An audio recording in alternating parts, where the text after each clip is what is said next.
Bueno, Gastón, bienvenido a los estudios de La Ribera, un placer tenerte con nosotros.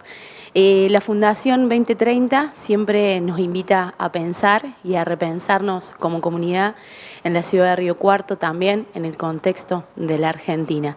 Estamos transitando el cuarto mes del 2021. ¿En qué ejes están trabajando? Bueno, muchas gracias Laura por la invitación. Contarles un poquito, la Fundación ya tiene 5 años trabajando, así que de eso estamos muy contentos. Vamos este año por nuestro 6º año de vida y de algún modo hemos intentado poner varios ejes para que la ciudad se piense, para que ayudemos a la ciudad a tener algunas líneas en donde podamos explorar a lo que nosotros nos convoca, que es el largo plazo, la planificación de largo plazo de la ciudad, porque siempre vemos que la ciudad está atravesada por una necesidad de la urgencia y que no tenemos los tiempos, ni los recursos, ni las organizaciones trabajando en conjunto para poder pensar a largo plazo. Así que un poco la Fundación va a tener siempre ese tópico de estar mirando cómo podemos estar en 10, 15, 20 años, qué pasa si la continuidad de las políticas que tenemos siguen, qué pasa si podemos empezar a cambiarlas. Este año vamos a estar trabajando básicamente en 4 ejes que dan continuidad a 21 de nuestros ejes, que básicamente los 21 ejes van de lo social, lo económico, lo ambiental, lo productivo y salud, energético. Entonces, de algún modo intentamos siempre tener para esos 21 ejes algunos diseños de políticas para el largo plazo. Lo que vamos a ver van a ser educación. Entendemos que la pandemia ha sido una situación muy grave para la educación, porque a ver si lo podemos sintetizar en un denominador común, en una convergencia que vemos. Lo que hizo la pandemia es cambió la velocidad de la disminución de la brecha y aceleró las diferencias en los distintos sectores. Entonces, las consecuencias que esto tuvo, por ejemplo, en la educación, es que hoy en día tenemos 3 modelos, por ejemplo, educativos en Río Cuarto. Uno, las escuelas privadas. Hay muy poquitas. ¿Qué tipo de características van a tener? Están dando clases todos los días, mañana y tarde, 2 turnos. El segundo, la educación es semipública, que vos tenés que estar dando una semana sí, una semana no, medio turno, o sea, o mañana o tarde. Y por último, la educación pública, que está dando intermitentemente en esa semana que da. Y tenemos problemas en el acceso a tecnología por parte de los estudiantes de la educación pública. Entonces, si esto se prolongara, la brecha que vamos a tener en estos niños va a ser alarmante.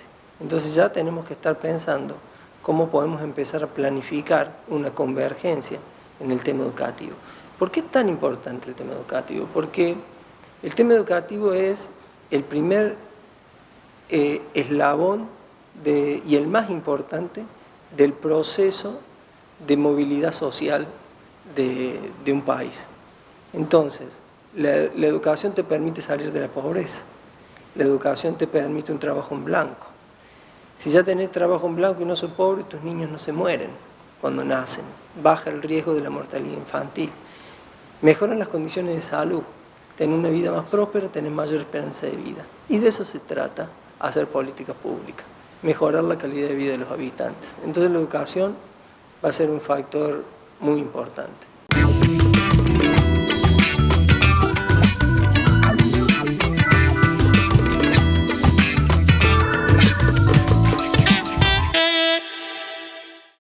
Gastón, hablaste de la brecha digital y quizás la tecnología en la Argentina y en el mundo es una de las carreras del futuro.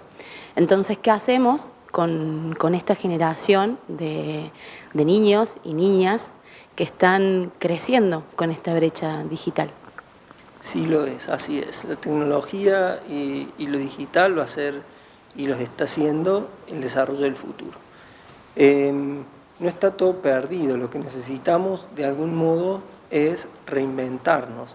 ¿Por qué? Porque nuestro sistema educativo está centrado en un sistema academicista, en donde lo que tenemos que ver, o enciclopedista si querés, aprender de todo,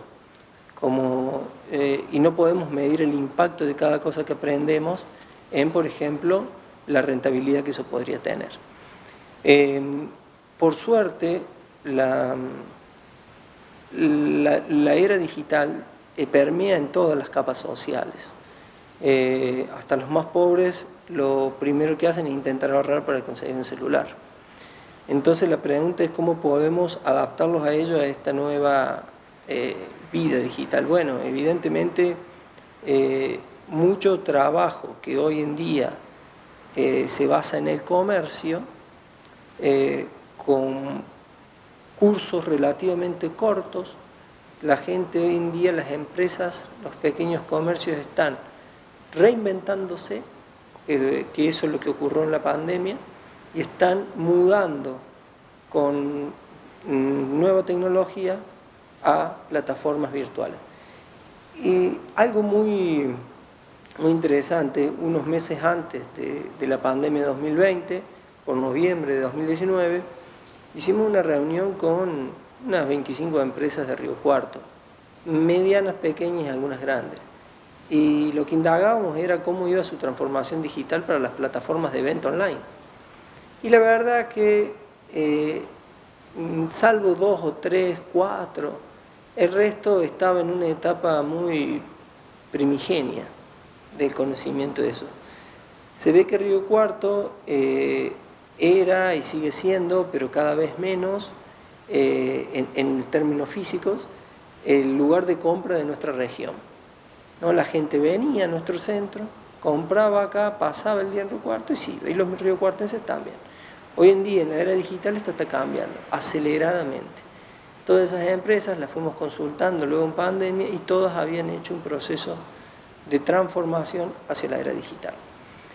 ¿Dónde se formaron en eso? ¿En las academias? No se formaron en las academias. Entonces empezaron a tomar cursos, empezaron a contratar servicios de terceros para empezar a armar desde páginas web hasta aplicaciones, hasta mercados propios de venta. Creo que eso podría ser una buena salida de programas de largo plazo para incluir a aquellos que tengan mayor distancia en la brecha digital. Y los que estén en la punta, ¿a qué se van a dedicar? Bueno, los que están en la punta tienen las opciones de trabajar con inteligencia artificial, con la sensorización, la robotización de todos los procesos. Hoy en día la distribución en almacenes se hace toda automáticamente en los países del primer mundo. Vos haces un encargo en lo digital y las mismas máquinas van poniendo en tu bolsa, en tu caja, todos los productos que vos seleccionaste. No tiene que ser un operador humano que lo haga, ni vos tenés que ir a hacer la compra.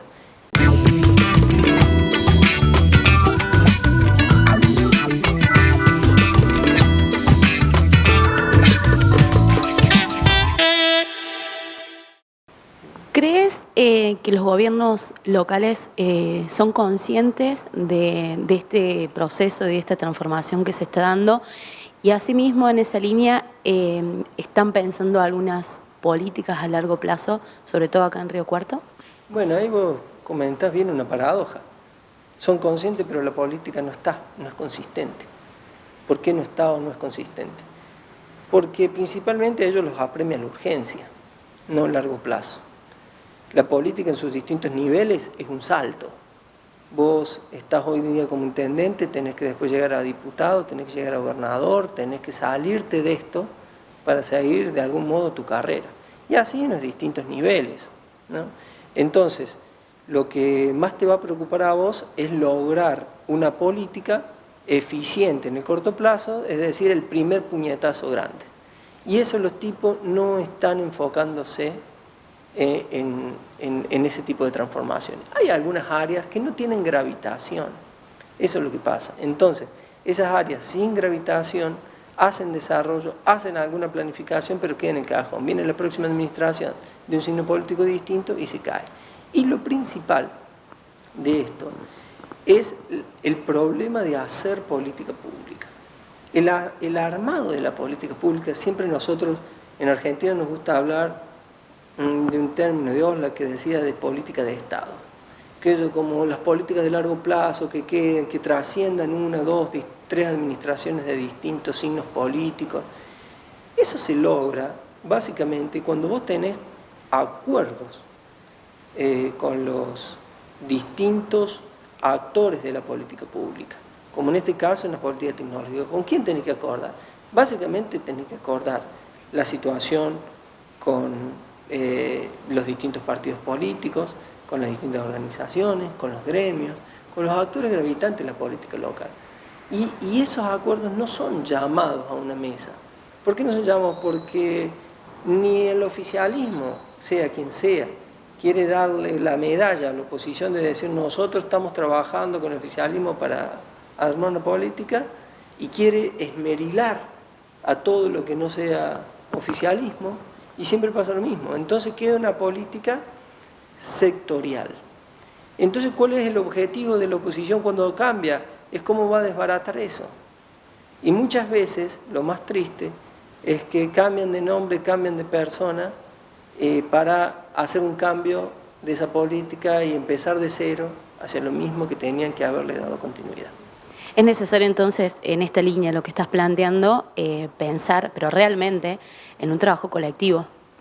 Ese es el desafío que tiene Argentina, el desafío de la grieta, de las diferencias que tenemos. A ver, Laura, yo te voy a decir, si nosotros hiciéramos una encuesta y le preguntáramos a la gente, ¿usted quiere más o menos inflación? Sabemos que usted va a querer menos. ¿Usted quiere más o menos empleo? Sabemos que todos vamos a querer más. ¿Usted quiere más o menos crecimiento? ¿Quiere más? ¿Usted quiere más o menos desarrollo? O sea, ¿hacia dónde vamos? Todo lo tenemos que tener claro. Tenemos que estar de acuerdo. El problema es que tenemos que concertar. ¿Y qué está pasando? Bueno, principalmente en este país, los que intentaron concertar siempre son los mismos y han fracasado. Entonces tenemos que saber dar pasos al costado en la política, convocar a gente nueva, que esté trabajando, que se desarrolla exitosamente en lo que está haciendo, que ponga su visión dentro de la política, su tiempo, su esfuerzo, que convoquemos a nuevo, porque evidentemente uno de los límites son nuestros propios políticos. Ellos dicen que no, que eso no son las limitaciones, o que hacer un esfuerzo a la política no es un gran resultado para la sociedad. Siempre el esfuerzo lo tiene que hacer la sociedad. Ellos nunca tienen que hacer un gran esfuerzo. Creo que entonces tenemos que realmente pedirle a la política que empiece a tener visión de largo plazo, concertación y recambio. Dar oportunidad a que las generaciones jóvenes ingresen, lleven sus nuevas ideas, se despojen un poco de los viejos problemas. Hoy en día todavía tenemos problemas de los 70. Esto que estamos hablando de las grietas, de montoneros, de esto, son problemas de los 70. Hoy en día el mundo está pensando en las energías renovables, en cómo usar la tecnología, en la inteligencia artificial que se viene, cómo vamos a volver a meter a esa gente al mercado laboral, porque no la tenemos reentrenada para estos nuevos procesos. No podemos estar con esos esquemas viejos.